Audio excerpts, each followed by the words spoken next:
প্রিয়তমা 2 বানাবো ভাই, তার উপায় নেই।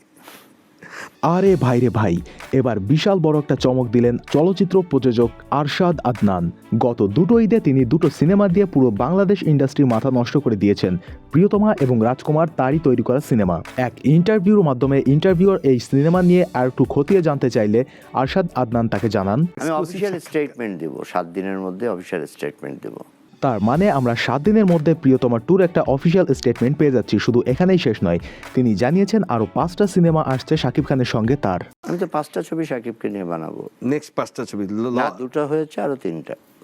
বাকি 3টা ছবির মধ্যে 2টো ছবির নাম তো আমরা অলরেডি জেনেই গেছি, প্রিয়তমা 2 এবং সাহেব। না, আমি শাকিবকে নিয়ে ঈদ ছাড়াও সিনেমা রিলিজ দিব। তাহলে আরশাদ আদনানের এই স্টেটমেন্টে আমরা জানতে পারলাম শাকিব খান শুধুমাত্র প্রতি বছর ঈদে আসবে না, যে কোনো সময় তার একটা ধামাকা আমরা পেয়ে যেতে পারি। এই বিষয় নিয়ে আপনাদের মধ্যে কোনো মন্তব্য থাকলে অবশ্যই কমেন্টে জানিয়ে যাবেন। প্রিয়তমা 2 এবং সাহেব সিনেমার মধ্যে কোনটার জন্য আপনি ওয়েট করে থাকবেন, এইটাও অবশ্যই কমেন্টে জানিয়ে দেবেন। ভিডিওটা দেখার জন্য ধন্যবাদ।